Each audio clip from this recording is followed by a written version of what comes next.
Hello नमस्ते सबैजनालाई। हामी त समुद्रबाट कहाँ गएको भन्दाखेरि चाहिँ समुद्रबाट चाहिँ म चाहिँ साथीहरूसँग पुरानो कुवेत गइरहेको छु। मेरो साथीहरू चाहिँ यहाँ छ। यो हाम्रो चाहिँ धेरै अगाडि वर्ष अगाडिदेखिको प्लानिङ थियो, तर आज सक्सेसफुल भएकोमा म धेरै खुसी छु र साथीहरू पनि धेरै खुसी छ। र हामी त्यहाँ बोटबाट पुरानो कुवेत पुगिसकेपछि को खुसी मनाउँदै सबैजना यत्रो लामो समयपछि हाम्रो प्लानिङ सक्सेसफुल भएकोमा यो चाहिँ देख्नुहुन्छ पुरानो कुवेत हो। यो सबै यसमा त्यहाँबाट चाहिँ हामी भित्र एन्ट्री गऱ्यौँ। इन्ट्री गरेको देखिको नजारा हो र नयाँ मान्छेलाई थाहा छैन भने सिपी आइडी ल्याउनु होला, लिएर आउनु होला। र यहाँ चाहिँ यहाँ गार्डन रहेछ, बसेर खाने जग्गाहरू रहेछ। हामी चाहिँ खाना बनाएर लगेको थियौँ, साथीहरूसँग बसेर खानाहरू खायौँ। सेलरोटी चाय गवासहरू सबै बनाएर लगेको थियौँ, खायौँ, बस्यौँ, रमाइलो गऱ्यौँ, फोटो खिच्यौँ। यहाँ चाहिँ गार्डनहरू रहेछ, फ्यामिलीहरू पनि आउनु सक्नुहुन्छ सबैजना। खाना ल्याउनु भएको छैन भने चाहिँ तपाईँहरू यो साइडमा देख्नुहुँदैछ होटल, त्यहाँ पनि खानु सक्नुहुन्छ। चाहिँ कस्तो मजाको रहेछ, दुबोहरू लगाएको रहेछ, कस्तो राम्रो फुलहरू लगाएको रहेछ। यो चाहिँ तमरको बोट हो। तमरको बोट भन्नाले चाहिँ खजुरको बोट भनेर चिन्छ नेपाल इन्डियातिर चाहिँ।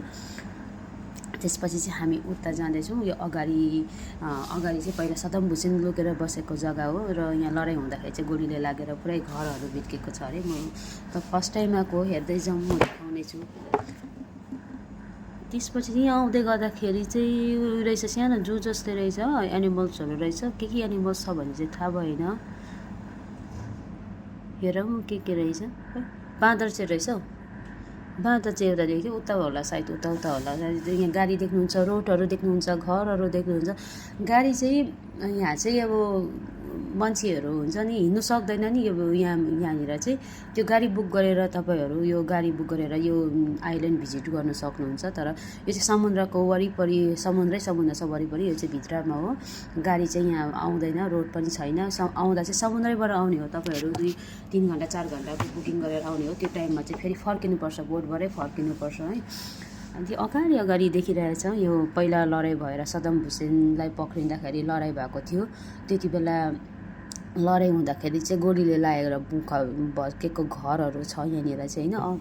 परनिर देखिरहेछ, यो पहिला लडाइँ हुँदाखेरि लागेर भत्केको घरहरू हो सबै। आइल्यान्ड त ठुलो छ। हामी त आज घुम्न टाइम छैन त्यत्रो, हाम्रो त त्यतिकै पनि आउँदा पनि लेट भएको थियो। नेक्स्ट टाइम आउने कोसिस गर्छौँ हामी फेरि। कतिजना साथीहरू छुटेको छ हामीसँग, आउन नपाएको छ, उनीहरूसँग फेरि आउने हामी प्लानिङ छ। यहाँ देख्नु सक्नुहुन्छ पुरा पहिला लडाइँ हुँदाखेरि गोलीले लागेर भत्केको घरहरू रहेछ। यो सबै सदम हुसेनसँग लाई पक्रिँदाखेरि लडाइँ भएको थियो, त्यति बेला लागेको गोलीले लागेर भत्केको घरहरू हो यो सबै।